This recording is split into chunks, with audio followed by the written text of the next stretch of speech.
마태복음 22장 1절에서 14절. 혹시 말씀을 좀 띄워주실 수 있을까요? 네. 마태복음 22장.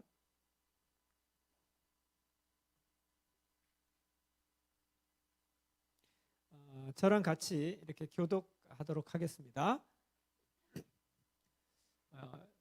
1절 제가 읽고 다음 절 여러분들이 읽고 이런 식으로 교독합니다. 예수께서 다시 비유로 대답하여 이르시되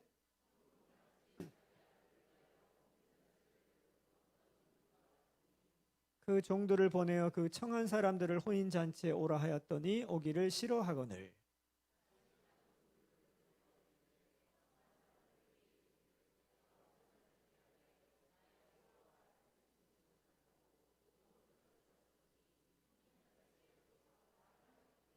그들이 돌아보지도 않고 한 사람은 자기 밭으로 한 사람은 자기 사업하러 가고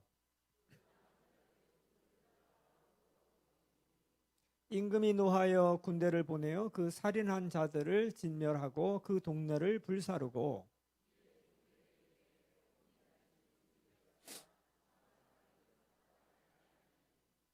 내거리 길에 가서 사람을 만나는 대로 혼인잔치에 청하여 오라 한대.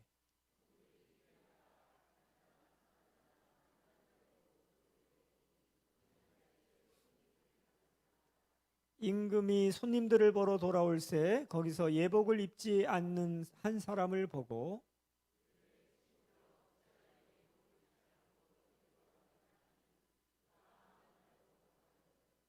임금이 사환들에게 말하되 그 손발을 묶어 바깥 어두운 데 내 던지라. 거기서 슬피 울며 이를 갈게 되리라 하니라. 다 같이 청함을 받은 자는 많되 택함을 입은 자는 적으니라. 아멘. 잠깐 기도하겠습니다. 하나님, 오늘 이 말씀을 나눌 때에 성령님 역사하여 주셔서 이 말씀이 우리의 생명이 되고 능력이 될 줄로 믿습니다.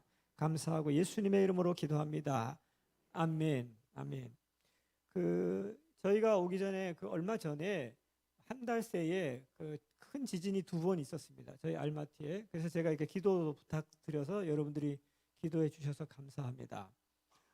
워낙 그 지역이 지진 지대이기는 합니다만 저희가 이 카자흐스탄에서 사역하는 동안 겪었던 제일 큰 지진이었던 것 같아요.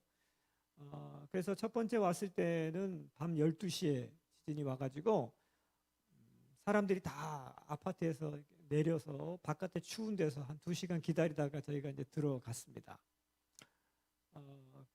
그리고 두 번째 지진은 제가 외부에 사역하러 갔는데 제 아내 혼자 있을 때 이렇게 지진이 왔어요.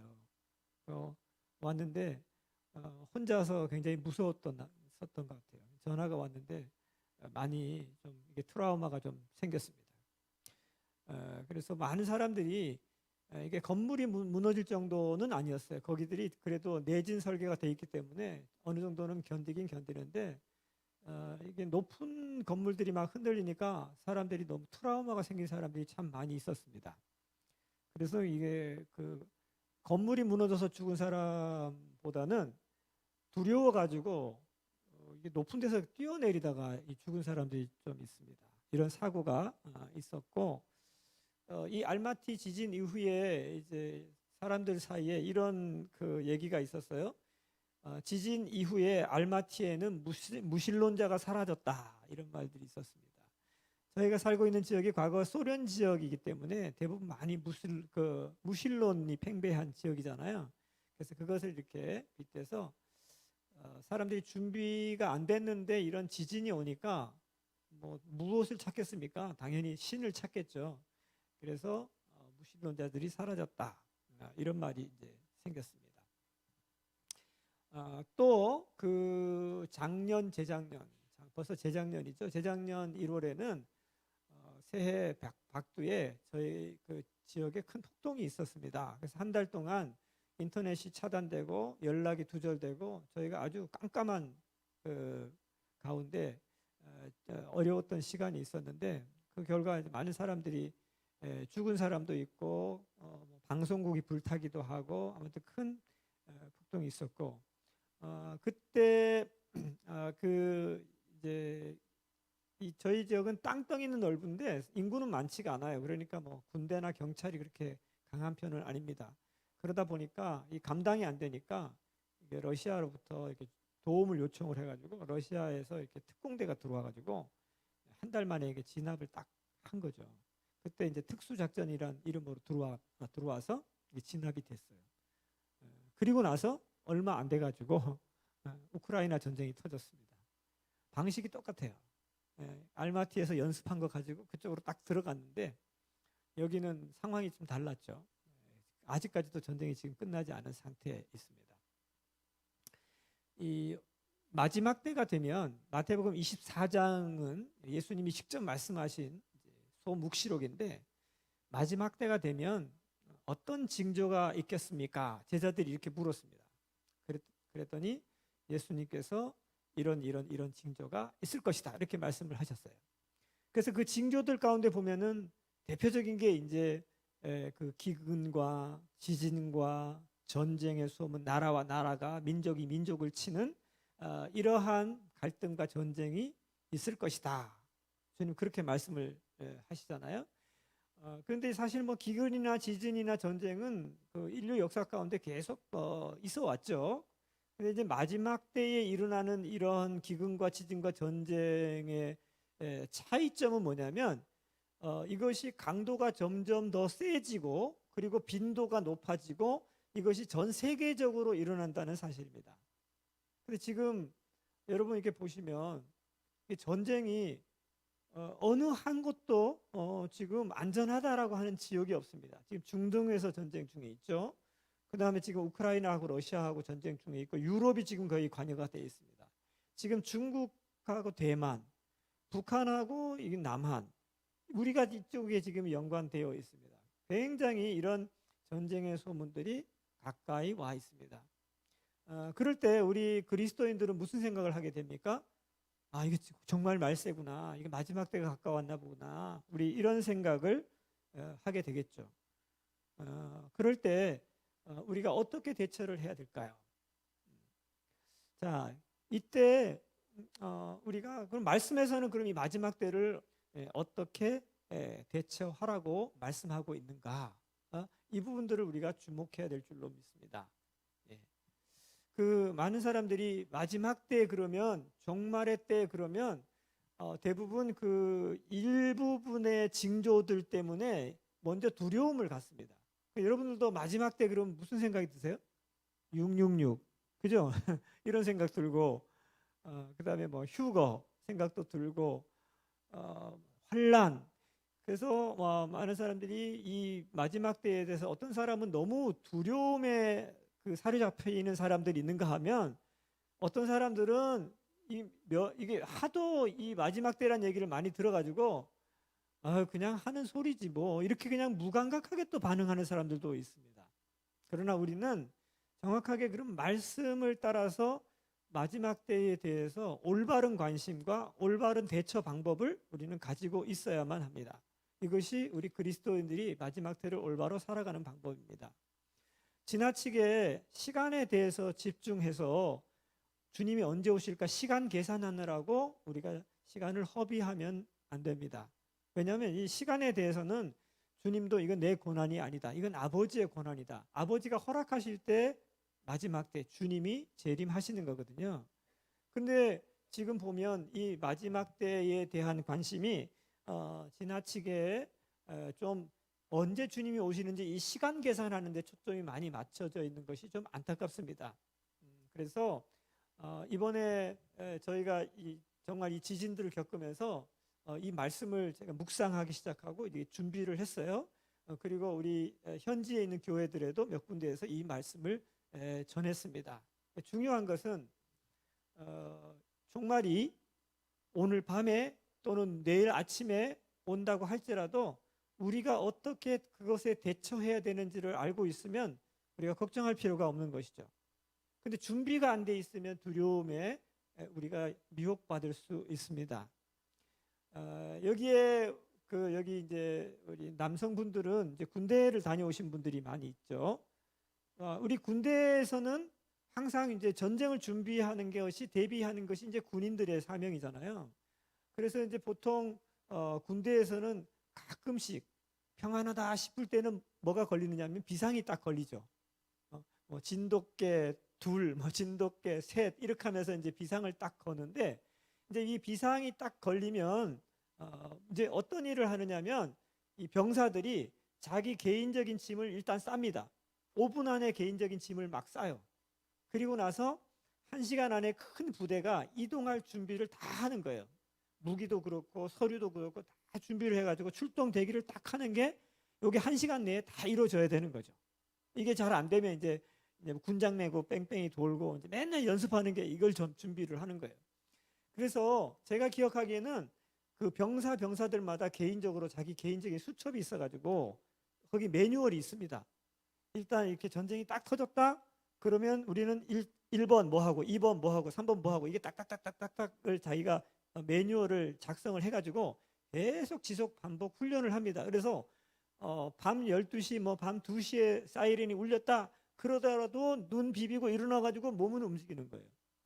이게 군인입니다. 우리 그리스도인들 같은 경우에도 사실은 이 마지막 때에서 매뉴얼을 가지고 계셔야 돼요. 준비 안 하고 있다가 허둥지둥 막 이렇게 하면 늦어버립니다. 그래서 말씀에 이 마지막 때에 우리 그리스도인들이 어떻게 대처하라고 하시는가에 대해서 사실은 우리가 잘 듣고 배우고 이것을 몸으로 체득하고 있어야 합니다. 이것이 마지막 때를 살아가는 올바른 성도들의 모습입니다. 그런데 좀 그 안타깝게도 이 종말에 대한 설교를 너무 이단 교회들이 점유하고 있어요. 이단들이 하도 이 설교를 많이 하다 보니까 우리 목사님들이 이 부분에 대해서 가르치는 걸 좀 두려워하십니다. 괜히 오해받을까 봐. 그래서 이분들은 설교를 잘 많이 안 하시는 것 같아요. 네, 저는 선교사이기 때문에 좀 자유로움이 있습니다. 그래서 제가 여러분들에게 이 말씀을 좀 드리고자 합니다. 자, 우리가 마지막 때를 어떻게 준비해야 될까? 시간표를 대략 우리가 이해하고 있어야 됩니다. 종말의 시간표. 정확한 시간은 알 수가 없어요. 그러나 이런 사건들이 일어날 것이다. 그러면 이제 주님이 올 때가 가까웠다라고 하는 것을 알라고 주님 말씀하십니다. 마태복음 24장에 보면은 그런 내용들이 나와 있어요. 이 종말로는 두 가지 종말의 측면인데 하나는 역사적인 종말. 이 역사가 어떻게 끝나가느냐. 이걸 우리가 이해를 하셔야 됩니다. 그다음에 두 번째는 개인적인 종말이 있어요. 이 개인적인 종말은 사람마다 시간표가 다르죠. 어떤 분들이 이제 육신의 생명이 끝나는 그 순간에 우리는 개인적인 종말로 들어가게 됩니다. 그러면 개인 종말은 어떤 프로세스를 통해서 어디로 가느냐, 죽은 다음에 우리는 어떻게 되느냐, 이 부분에 대해서도 기본적인 우리가 좀 지식을 가지고 있어야 되겠습니다. 오늘 제가 그것을 잠깐 설명을 드리고 어떻게 대처해야 되는지를 좀 말씀을 드리겠습니다. 자, 그다음 넘겨주시죠. 네. 자, 첫 번째로 사람이 죽으면 어디로 갈까요? 예수 믿는 사람들 중에서도 사람이 죽으면 황천에 간다고 얘기하는 사람이 있습니다. 이러시면 안 됩니다. 예수 믿는 분이 무슨 옥황상제 앞에 간다 뭐 또 이런 사람도 있고, 이게 너무 영화들을 많이 보고 드라마는 드라마로 보셔야지 이걸 가지고 막 그게 진짜 있는 것처럼 이렇게 믿으시면 안 되고, 우리는 항상 말씀을 가지고 정확하게 이 세계관을 바르게 가지고 있어야만 합니다. 자, 성경에서는 사람이 죽으면 영이라고 하는 건 하나님으로부터 온 하나님의 호흡이잖아요. 그래서 하나님이 가져가십니다. 하나님이 가져가시고, 육체는 흙으로부터 왔습니다. 그래서 우리 육체는 흙으로 썩어서 돌아갑니다. 근데 중요한 건 뭐냐면 우리의 혼이에요. 혼. 이 우리의 혼은 어디로 가느냐? 두 군데로 가는데요. 예수 믿고 거듭난 사람들은 파라다이스라고 하는 낙원으로 갑니다. 근데 예수 믿지 않고 죄 가운데 죽은 사람들은 어디로 가느냐면은 하데스로 갑니다. 보통은 그냥 음부나 지옥이나 여러 가지 용어가 막 섞여 있는데 이걸 좀 구분하기 위해서 하데스로 가서 일단 이것도 거의 고통의 장소입니다. 거기에 가는 거예요. 다시 말씀드립니다. 거듭난 혼은 어디로 간다고요? 낙원으로 갑니다. 이게 파라다이스예요. 그런데 거듭나지 못한 혼은 어디로 간다고요? 하데스로 갑니다. 하데스. 지옥이라고 하는 건 더 큰 개념이고요. 그 안에 하데스라고 하는 개념이 있습니다. 자, 그 다음 보시죠. 그래서 개인적으로는 임종을 딱 맞이하면 이 혼이 바로 거듭난 혼은 낙원, 거듭나지 못한 혼은 하데스로 갔다가 마지막에 최종적인 심판의 날에 다 같이 이제 부활을 해가지고 심판을 받습니다.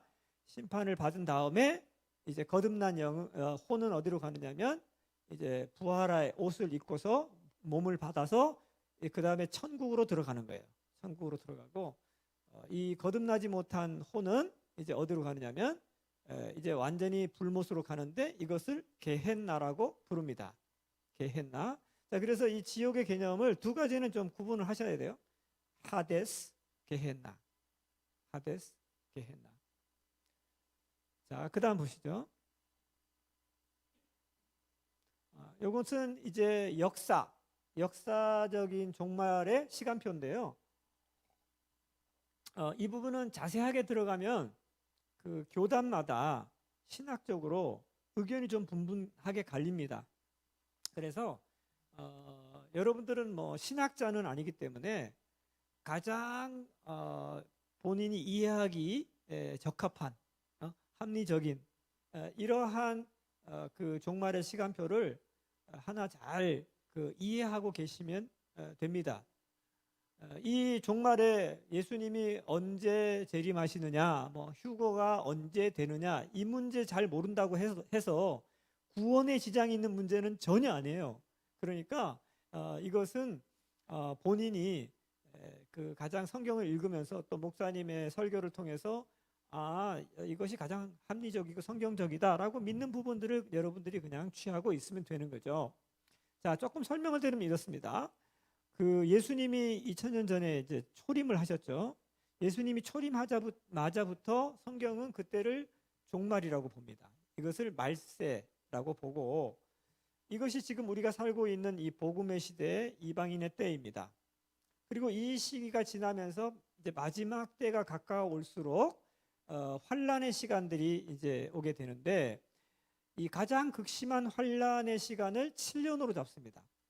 그래서 이건 7년 환란인데 그 7년 환란도 반 쪼개가지고 앞에 3년 반, 뒤에 3년 반이 강도가 달라요. 그래서 뒤에 3년 반의 강도의 이 환란을 특별히 대환란이다 이렇게 부릅니다. 자, 이 환란이 끝나고 나면 이제 예수님이 땅으로 재림을 하시는데 예수님이 재림을 하시면서 이제 역사는 끝납니다. 지금 우리의 이 현대 역사는 끝나고 그리고 이제 이 땅에서 어떤 일들이 벌어지느냐면 예수님이 다스리시는 땅에서의 왕국이 시작됩니다. 그게 1000년 동안 그 예수님이 다스리시는 왕국이 이 땅에서 통치된다고 해가지고 이것을 천년 왕국이라고 부릅니다. 이게 천년 왕국. 자, 천년 왕국이 끝나면 이제 죽었던 사람들이 다 함께 부활하는 시간이 있어요. 부활을 해가지고 그때 이제 마지막으로 심판을 받게 됩니다. 심판을 받는데 거듭난 혼이 받는 심판하고 거듭나지 못하고 죄 가운데 죽은 혼들이 받는 심판하고 달라요. 거듭난 사람들은 우리는 그 요한복음에도 보면 5장 24절에 우리가 예수 믿으면 어떤 일이 벌어진다 그랬죠? 우리가 사망에 이르지 않고 심판에 이르지 않는다고 그랬거든요. 그러니까 여기서 말하는 심판은 뭐냐면 우리가 천국 갈 거냐 지옥 갈 거냐 이것을 판단하는 심판이 아닙니다. 믿는 사람들에게는 어떤 상급을 받을 것이냐 이것을 결정하는 말하자면 심판이에요. 예, 여기 심판이고 그러나 거듭나지 못한 혼들은 어떻게 됩니까? 거듭나지 못한 혼들은 이제 그 불못에 들어가는 심판을 받게 되는 것입니다. 그래서 이 심판이 사실은 거듭난 사람과 거듭나지 못한 사람의 두 가지 심판이 있다. 그리고는 이제는 영원한 시간으로 들어가죠. 그것을 새 하늘과 새 땅. 그건 이제 한자로 얘기하면 신천, 신지 이렇게 얘기하는데 요걸 또 따가지고 이단이 생긴 게 신천지 아니겠습니까? 그렇죠? 그래서 우리가 이걸 좀 분명하게 그 개념을 잡고 있으면 미혹되지 않겠죠. 자, 그런데 지금 좀 논란이 되는 건 뭐냐면 예수님이 재림을 하시는데 일단 공중으로 재림을 하셨다가 그때 사람들 가운데서 잠자던 사람들이 일어나는 휴거라고 하는 사건이 있을 것이다. 그리고 나서 마지막 대환란이 끝나고 나면 예수님이 땅으로 재림하시는데 그때 이 그 휴거됐던 사람들과 주님이 1000년 동안의 왕노로 타신다. 이것이 천년왕국입니다. 근데 요거는 사람마다 신학자들마다 좀 시간이 좀 다를 수 있어요. 어떤 사람들은 그 휴거가 환란이 오기 전에 일어나고 모든 믿는 사람들이 다 올라간다. 뭐 이렇게 얘기하는 사람도 있고 이 휴거가 환란을 어느 정도 거치다가 올라간다. 이런 사람도 있고 어떤 사람은 환란을 다 거치고 올라간다. 이런 사람도 있어요. 제일 좋기는 어떤 걸까요? 그렇죠. 환란 오기 전에 싹 올라가면 얼마나 좋겠습니까? 그죠? 그런데 제가 성경을 읽고 묵상을 한 결과로는 꼭 그렇지 않은 것 같아요. 왜냐하면 그 바울 사도도 계속해서 환란에 대해서 대비하라는 말들을 많이 했어요. 그 다음에 이 마지막 때에 일어나는 이 일들이 성경에는 몇 가지 사건들로 이미 상징적으로 보여주는 사건들이 있는데 대표적인 게 뭐냐면 출애굽 사건이에요. 여러분 출애굽할 때 그 10가지 재앙이 있었던 거 기억하시죠? 10가지 재앙을 거치고 나서 바로가 항복하고 출애굽 이집트를 탈출하게 되거든요. 근데 그 10가지 재앙이 이 마지막 때에 환란하고 이게 비슷하게 이렇게 이게 뭐죠? 이게 평행선인데 이 10가지 재앙을 보면요. 이 10가지 재앙 중에서 앞에 있는 3가지 재앙은 그 이집트 사람이나 히브리 사람이나 동일하게 당합니다. 앞에 3가지. 근데 이제 4번째 재앙부터는 이 히브리 사람들은 피난처가 있어가지고 이들이 보호받으면서 이집트 사람들만 나머지 재앙을 받고 이제 출애굽이 시작이 되는 거예요. 그렇죠? 그러면 이런 것을 본다면 우리가 이 마지막 때 이 환란의 시간을 어느 정도는 우리도 같이 당하는 것이 이게 성경에서 가르치고 있는 바다. 저는 그렇게 생각을 합니다. 그래서 뭐 환란이 오기 전에 다 올라가면 너무 좋고, 그죠? 그러면 뭐 할렐루야인데 그렇지 않을 경우를 대비해서 우리는 이 환란을 좀 대비할 필요가 있습니다. 그래야 당황하지 않고 환란이 오더라도 믿음을 지키고 우리가 주님을 배신하지 않을 수가 있는 것이죠. 아멘. 저는 이게 합리적이라고 보거든요. 자, 그런데 이제 중요한 게 뭐냐면 그 성경에는 보면 그다음 넘겨보세요. 부활이 2번 있다고 얘기를 해요. 부활이 2번 있다고 얘기하는데 요 계시록 20장에 있는 말씀을 같이 한번 읽어보시겠습니다. 자, 시작.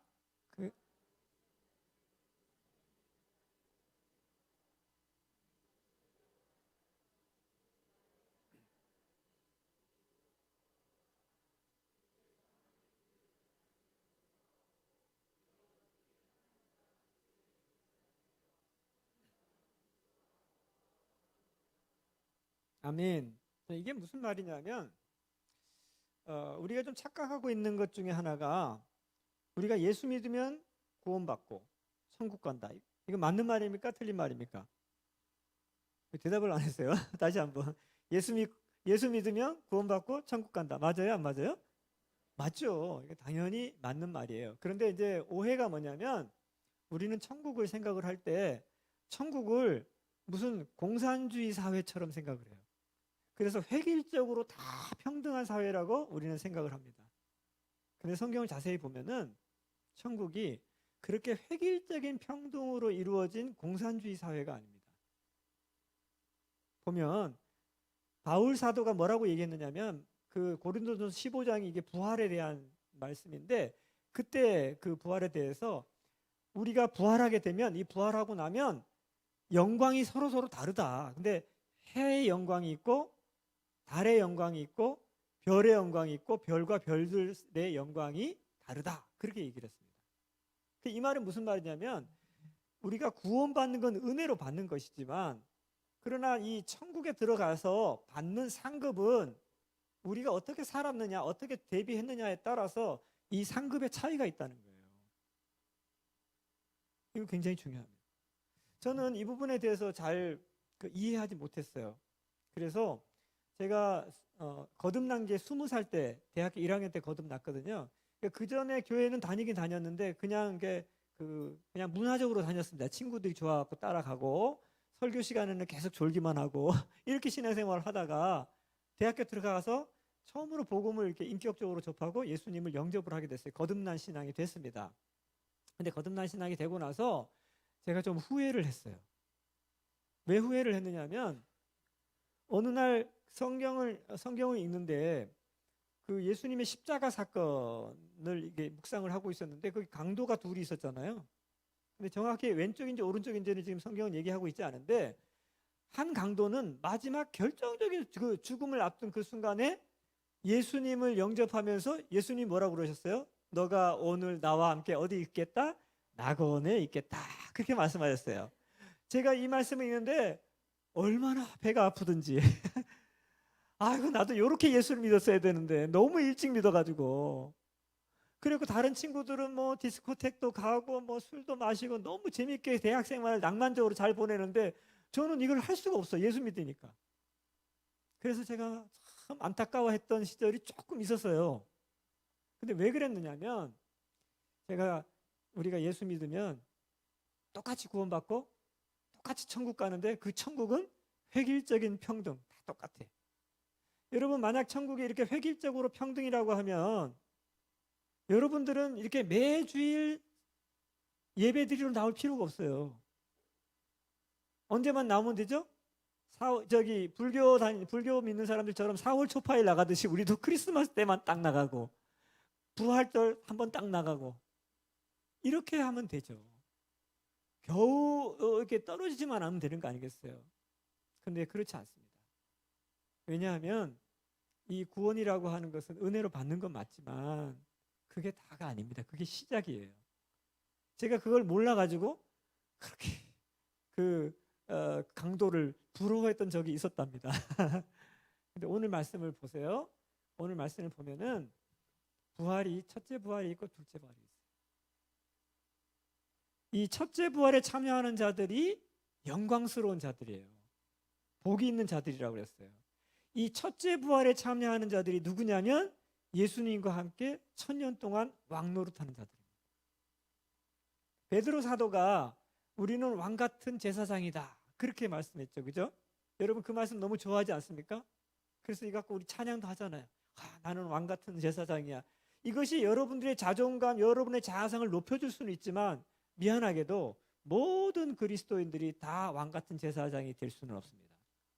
여기서 왕 같은 제사장이라고 하는 것은 예수님과 함께 첫 번째 부활에 참여하면서 그 천년 왕국에 예수님과 함께 다스리는 자들을 왕 같은 제사장이라고 말하는 것입니다. 그런데 누구예요?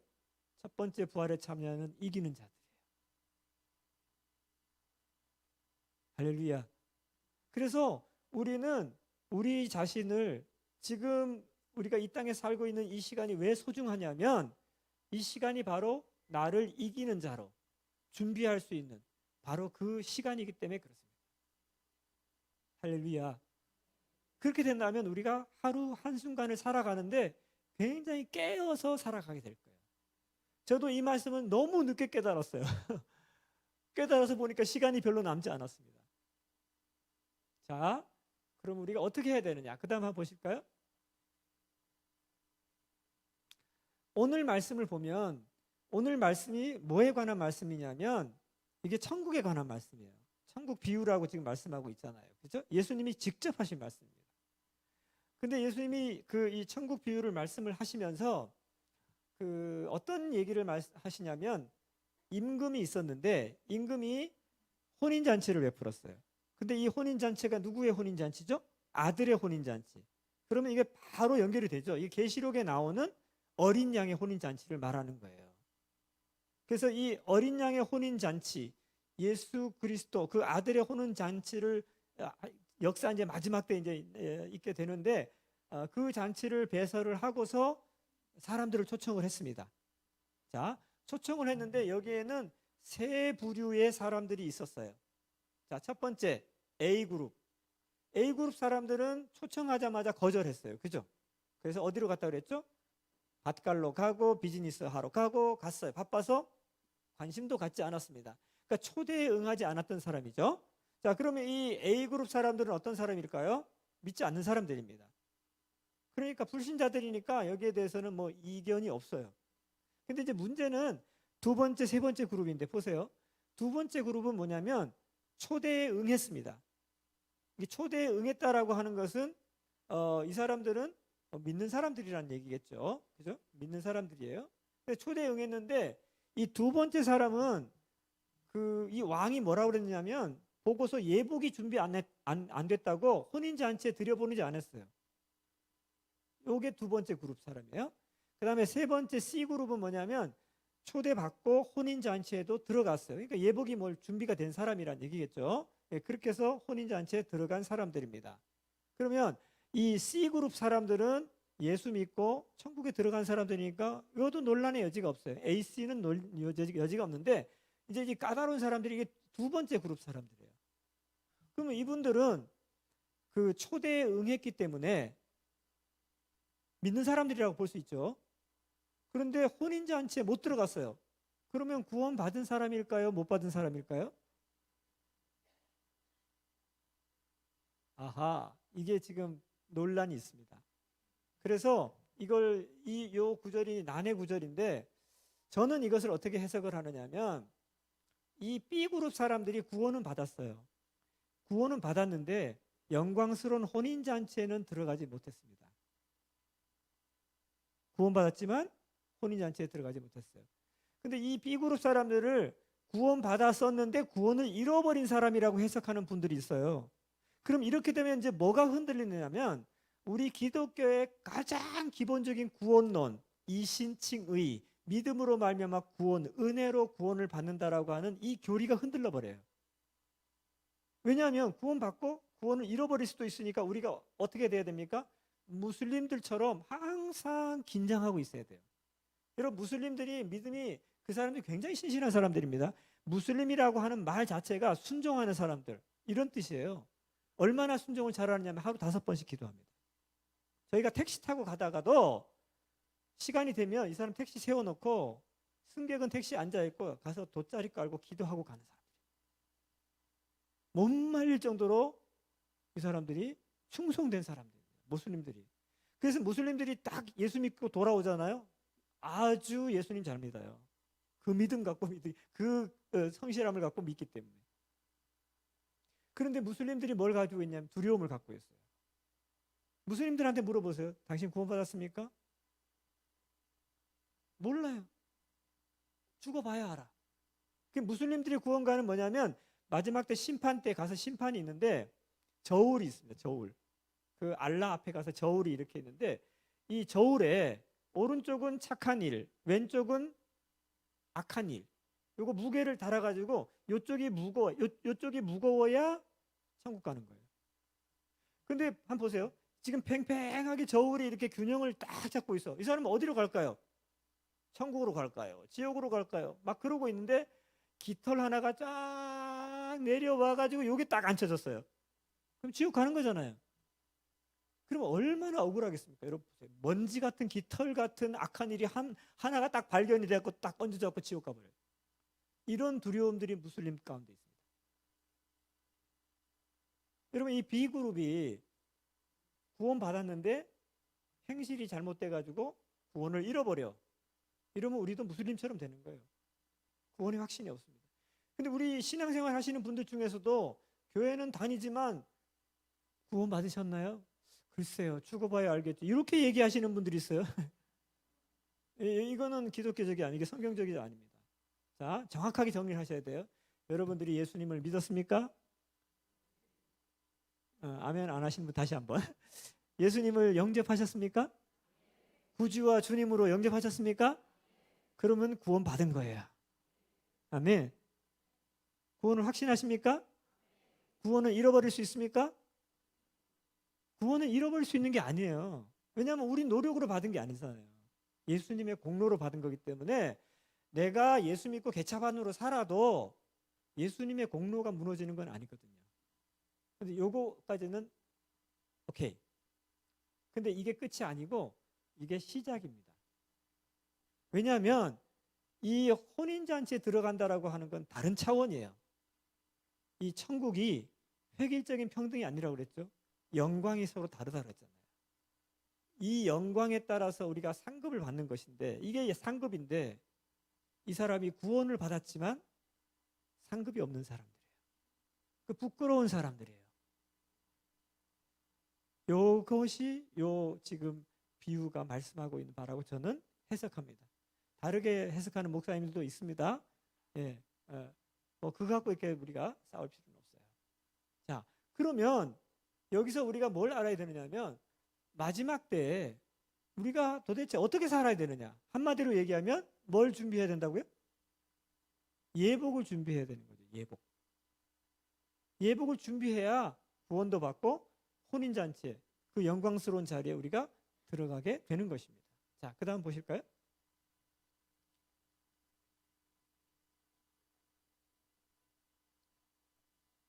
자, 고린도전서 15장에 있는 바울의 편지입니다. 자, 같이 한번 읽어보시겠습니다. 시작.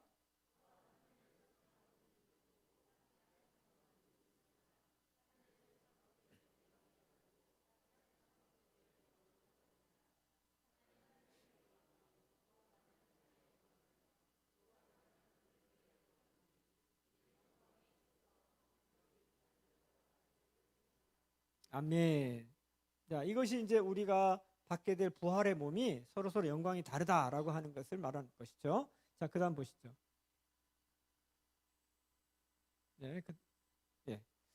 요거는 그 성막이죠. 성막의 모습인데, 이 성막은 하나님이 직접 모세를 통해서 주셨어요. 근데 이 성막이 가지고 있는 여러 가지 그 계시적인 의미가 있습니다. 그 중에 이 성막은 하나님의 나라, 천국을 상징을 해요. 자, 이 성막을 보면 이 성막 주변에는 누가 살았습니까? 성막 주변에는 일반 백성들이 살았죠. 일반 백성들이.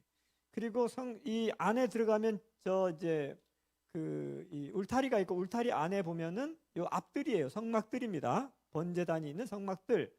요 성막들에는 누가 들어갈 수 있었느냐 하면 이제 제사 지는 사람들이 들어갔고, 레위인들이 주로 요 부분에서 섬겼습니다. 성막들에서 섬긴 사람들이 레위인.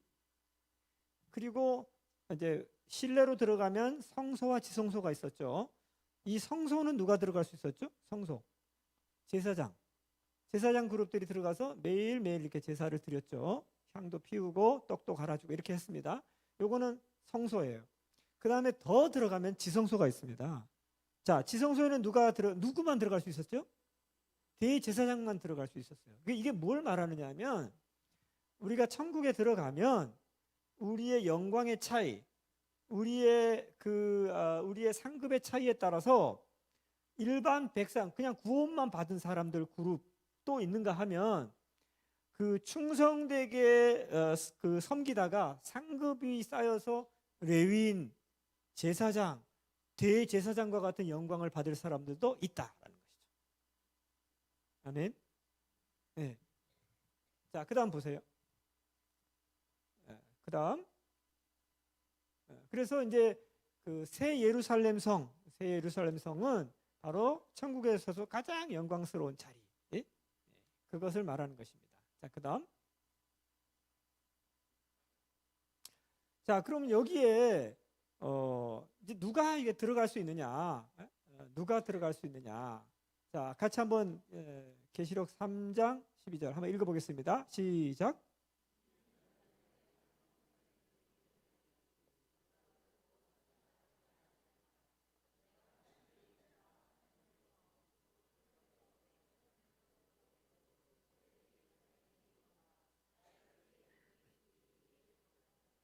아멘, 아멘.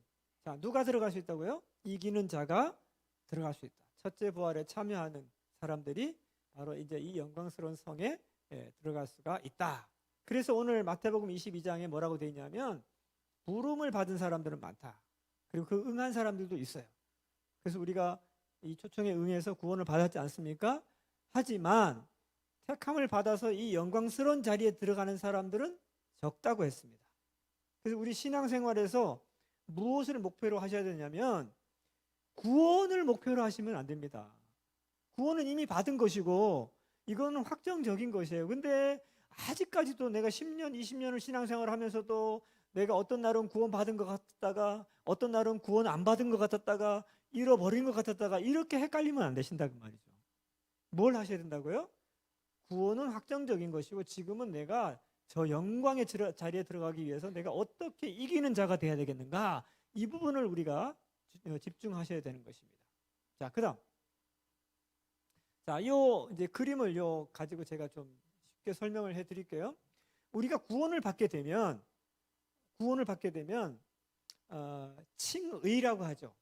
칭의는 뭐냐면 우리가 원래 의롭지 않은데 공짜로 무료로 예수님의 의로 옷을 입혀 주십니다. 그것이 칭의예요. 근데 이 칭의는 우리 신앙생활 하는 데 있어서 첫 번째 옷이에요. 첫 번째 옷. 무슨 옷입니까? 그냥 이게 속 팬츠예요. 속 팬츠. 요것만 입는 거예요. 근데 이게 단 줄 알고 요것만 가지고 그 혼인잔치에 들어가려고 하면 될까요? 안 될까요? 아니, 여러분들이 제가 이렇게 그 혼인잔치에 초대를 이렇게 했는데, 예? 저하고 아무리 가까운 사이라고 하더라도 혼인잔치에 여러분 팬츠만 입고 왔어. 그러면 들어갈 수 있습니까? 없습니까? 부끄러워서 못 들어가는 거죠. 감이 딱 오시죠? 저희 몇 년 오래된 일인데 저희 어떤 그 젊은 단기 선교사 부부가 한국으로 떠나는 날 저희가 식사를 대접하려고 좋은 레스토랑을 잡아가지고 초청을 했어요. 기다려도 안 오는 거예요, 이 사람들이. 그래서 저희가 이제 취소를 하고 다시 집으로 돌아와서 사정을 이게 어떻게 된 내용인지를 알아보니까 이 부부가 굉장히 좀 자유로운 부부, 영혼이 자유로운 부부였던 것 같아요. 여름인데 반바지에다가 슬리퍼만 신고 식당에 들어오려고 하다가 제지당했어요.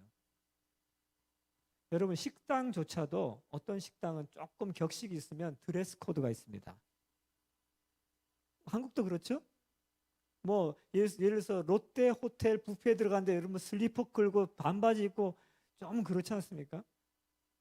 하물며 하나님의 나라, 천국이에요. 어린 양의 혼인 잔치예요. 거기에 저게 팬티 입고 들어가시겠습니까? 이거는 말이 안 됩니다. 지금 제가 오늘 제가 가지고 있는 최고로 좋은 옷을 입고 왔습니다. 이게 뭐냐면 이게 예복이에요. 작년에 우리 딸 결혼할 때 애들이 해준 예복. 왜 이거 입고 왔습니까? 오늘 여러분 앞에 설교한다고. 그죠? 근데 이 하나님의 나라 영광스러운 이 자리는요, 보통 영광스러운 게 아닙니다. 여러분 이 주일날 올 때 옷 중에서 어떤 옷 입고 오십니까? 보니까 이게 추리닝 입고 오신 분 한 분도 안 계신 것 같아요. 옷을 단정하게 차려입고 오시는 거죠. 그죠? 이 천국도 마찬가지입니다. 그래서 이 첫 번째 옷은 이건 구원을 의미하는데 이 첫 번째 옷만 가지고는 우리가 그 영광스러운 자리에 들어갈 수가 없습니다. 그래서 옷은 두 번째 옷은 일반 백성들의 옷이고 세 번째 옷은 제사장의 옷이고 네 번째 옷은 바로 대제사장의 옷이에요. 할렐루야. 여러분 어떤 옷을 준비하고 계십니까? 지금 어떤 옷까지 준비하셨습니까? 스스로 질문 답해 보시면 될 것 같아요. 자, 그러면 이게 예복을 준비하라. 이것이 이제 우리가 마지막 때에 우리가 해야 될 일입니다. 모든 성도들이 해야 될 일입니다. 자, 저랑 같이 한번 따라서 한번 해보시겠습니다. 예복을 준비합시다. 우리 옆에 분한테 예복을 준비합시다. 네, 이게 이제 오늘 핵심입니다. 자, 그다음 한번 보시죠. 그럼 이제 예복을 준비하려면 어떻게 해야 되느냐면 천을 만들어야 되겠죠. 먼저 이게 다 천으로 만들어진 거 아니겠어요? 근데 이제 천을 만들려면 저렇게 예전에는 저렇게 그 배틀을 짜가지고 천을 만들었잖아요. 시줄과 날줄이 엮여가지고 천을 만드는 거죠. 그래서 가로줄이 있고 세로줄이 있어요. 가로줄, 세로줄, 세로줄, 가로줄, 세로줄, 가로줄 이렇게 하면서 이제 천을 쭉 짜가지고 천이 만들어지고 이거 가지고 이제 의복을 이제 만들게 되는데, 자, 이게 무슨 뜻이냐면 그 예수님이 어떤 율법학자가 예수님한테 이제 그렇게 질문했잖아요. 율법 중에서 가장 큰 계명이 무엇입니까? 이렇게 질문했더니 예수님 뭐라고 대답하셨죠? 첫째는 하나님을 사랑하고, 둘째는 내 이웃을 내 몸같이 사랑하라. 이렇게 말씀하셨어요. 자, 첫째는 이게 수직적인 실이에요. 하나님과의 관계. 그래서 하나님과의 관계, 하나님과 사랑하는 관계를 계속 잘 유지를 해야 된다. 이게 첫 번째 계명. 두 번째는 이웃과의 관계. 이거는 수평적인 시를 말하는 것입니다. 그렇죠? 그래서 수평적인 시를 우리가 잘 준비해야 된다. 우리 신앙생활 하면서 이게 잘 안 돼가지고 어떤 분은 계속 요 수직적인 것만 관리하시는 분들이 계세요. 하나님하고 예배는 참 좋은데 다른 사람들하고 교제는 잘 못해요. 이런 분들 계시죠? 또 어떤 분들은 다른 사람하고 교제는 너무 좋아. 이게 신나는데 예배 시간에만 되면 졸리고 설교 시간에 되면 안 들리고 이런 분들도 계시죠? 근데 이게 같이 가야 됩니다. 항상 같이 가야 됩니다. 그게 하나님 사랑, 이웃 사랑이에요. 이것이 바로 세로줄과 가로줄이에요. 시줄과 날줄이죠. 이게 늘 같이 가야 되는데, 근데 이제 이것이 같이 가려면 내 육신의 힘을 가지고 이 하나님 사랑하고 이웃 사랑하고 이렇게 하려고 하면 여러분 제명에 못 삽니다.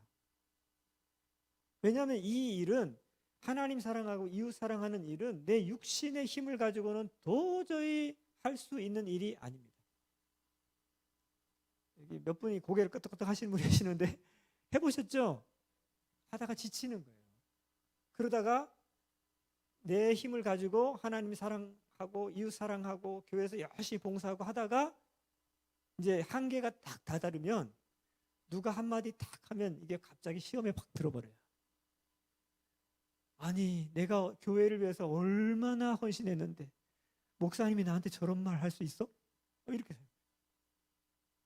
이게 그래서 위험한 거죠.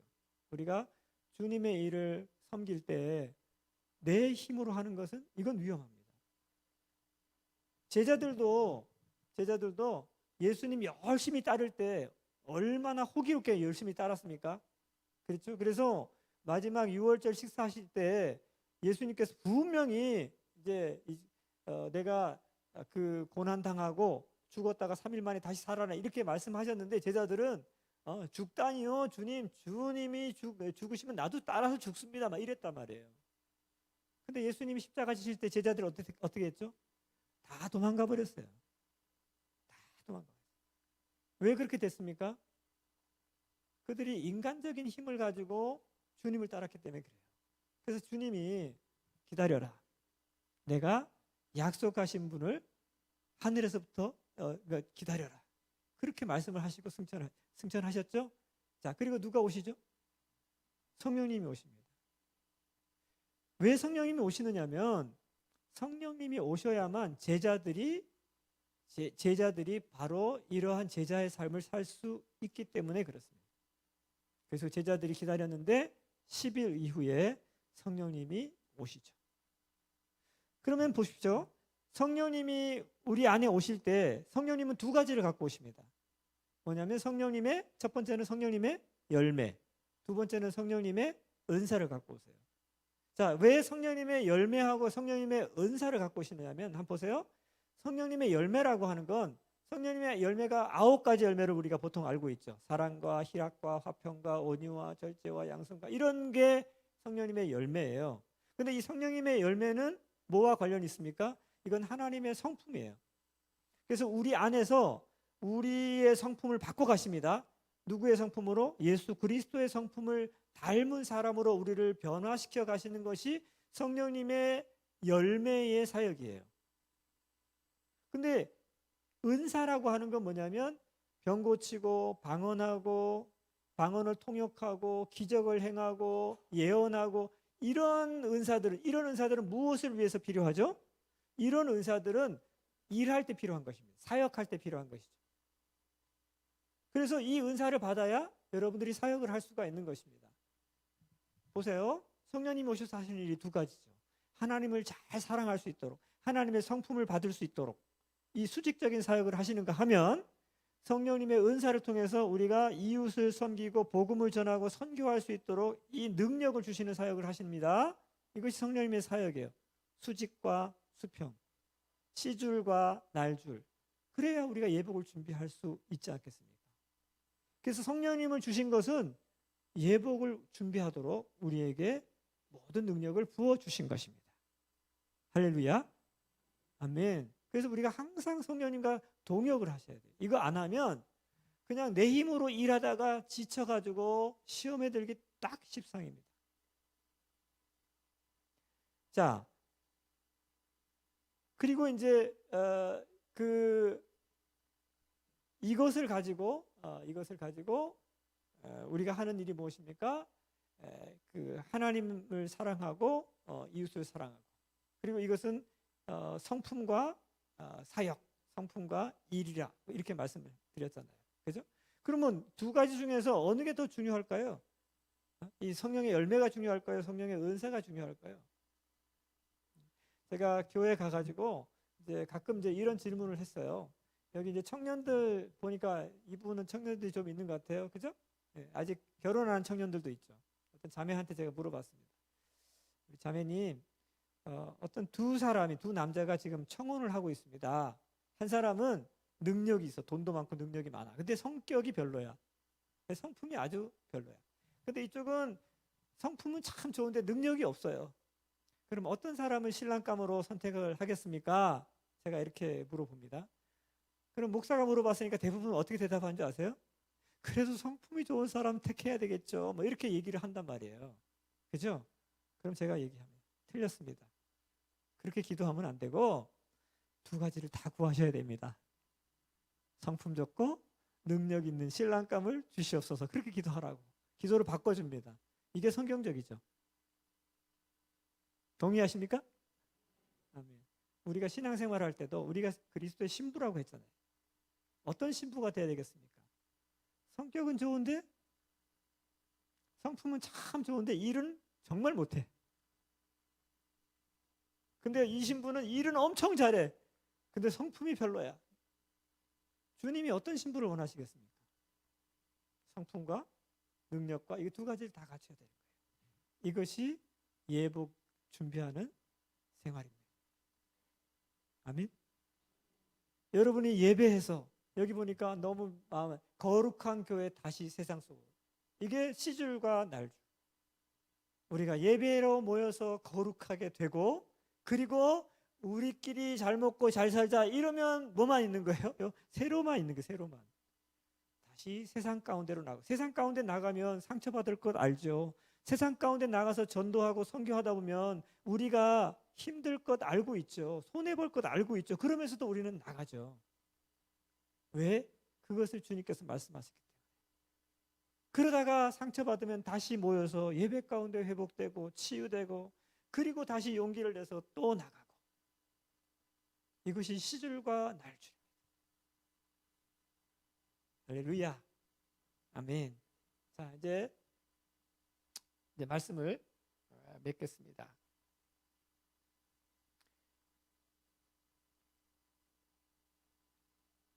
지금 종말의 징조들이 심하게 일어나고 있습니다. 지구 곳곳에서 일어나고 있습니다. 그때 우리가 깨어 있어야만 합니다. 그래야 미혹되지 않습니다. 깨어 있다라는 말이 무엇일까요? 등불을 준비하고 기름을 준비하라. 등불은 하나님의 말씀을 가지고 우리가 세상에서 일어나는 일들을 바르게 해석해야 합니다. 기름이 무엇입니까? 이거 성령님의 기름이에요. 성령님과 함께 말씀을 읽고 그 말씀을 읽은 걸 가지고 세상을 보고, 그래야 우리가 흔들리지 않습니다. 사람들은 마지막 때가 오면 종말의 시간표를 예측하느라고 보통 많이 그 에너지를 낭비합니다.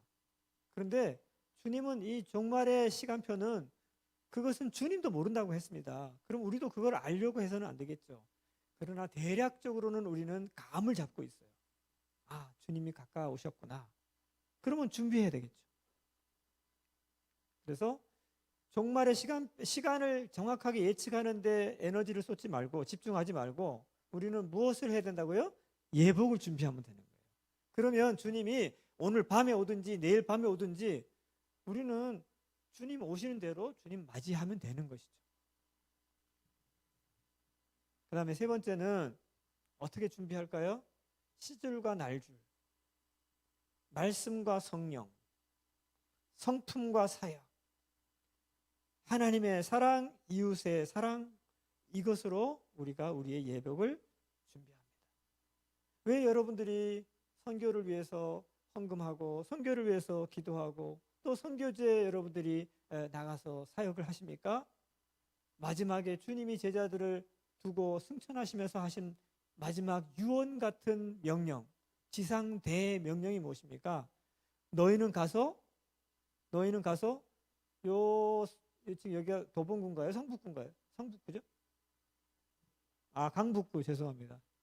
강북구에서만 제자 삼으라, 이렇게 말씀 안 했잖아요. 너희는 가서 모든 족속으로 제자를 삼으라, 이 말씀을 하셨으니까 여러분들이 선교사도 파송하고 선교도 하고 여러분들이 선교에 참여하는 것 아니겠습니까? 그래서 같이 지상 명령에 순종함으로 우리가 예복을 올바르게 준비하게 되는 줄로 믿습니다. 아멘. 네, 이 시간에 우리 같이 한번 주신 말씀을 가지고 같이 한번 기도하실 텐데요. 기도하실 때 우리가 큰 소리로 예수님의 이름 주님 3번 부르고 통성으로 한번 기도했으면 좋겠습니다. 그리고 이 가운데는 오늘 이 말씀이 도전이 되시는 분도 있을 것이고 오늘의 이 말씀이 여러분에게 위로가 되는 사람들도 있을 거예요. 내가 주님을 위해서 헌신했는데 주님이 알아주시나 모르시나, 목사님이 알아주시나 모르시나. 여러분 걱정하지 마십시오. 주님은 여러분들의 수고와 눈물을 다 아십니다. 또 혹시 여러분 가운데 목사님 저는 헌신하고 싶지만 저는 몸에 병이 있어요. 저는 태어나면서부터 선천적으로 장애가 있어요. 저는 너무 가난해요. 그래서 저는 섬길 수가 없어요. 여러분 혹시 저는 흙수저예요, 저는 은수저예요, 이것 때문에 고민하시는 분들 계십니까? 제가 한 가지 얘기를 좀 마무리하겠습니다. 저희가 2000년대에 들어가서 처음에 러시아 공부를 하는데 그 외국인들에게 러시아를 가르치는 과정이었습니다. 마지막에 학기 말 시험을 보는데요, 우리 교수님이 여기에 그 시험 문제를 제비로 만들어 갖고 이게 제비 뽑기를 해갖고 준비해 오셨어요. 학생들이 제비를 뽑았습니다. 각자마다 제비가 다르죠. 문제가 다른 거예요. 이거는 컨닝을 할 필요가 없어. 다른 사람하고 비교할 필요가 없어. 뭐 하는 거죠? 자기 문제에 집중해서 그 문제에 답을 하면 그거 가지고 A도 받고 B도 받고 성적을 받는 것입니다. 여러분 하나님의 나라는 획일적인 수능 시험이 아닙니다. 상대평가가 아니에요. 각 사람마다 처한 환경이 다르고 각 사람마다 문제가 달라요. 그래서 내가 흙수저다 은수저다 비교하고 고민할 필요가 없어요. 여러분 지금은 소천하셨지만 송명희 시인이라고 아시죠? 나 가진 재물 없으나 나 가진 지식 없으나 내 가진 것으로 주님께 감사하고, 이런 찬양이 있어요. 이분은 태어나면서부터 선천적으로 뇌성마비, 너무 가난한 집에서 태어나고 인생의 삶의 의미를 찾지 못해가지고 몇 번이고 죽으려고 자살하려고 시도했다가 하나님이 살리셨어요. 그러다가 어느 날 기도하는 가운데 예수님을 만납니다. 그리고는 삶의 의미를 깨닫습니다.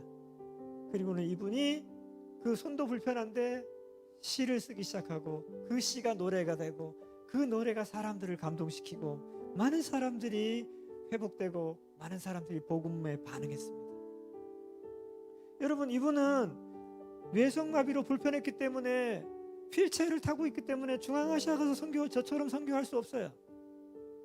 그러나 이분의 상급이 적지 않습니다. 왠지 아세요?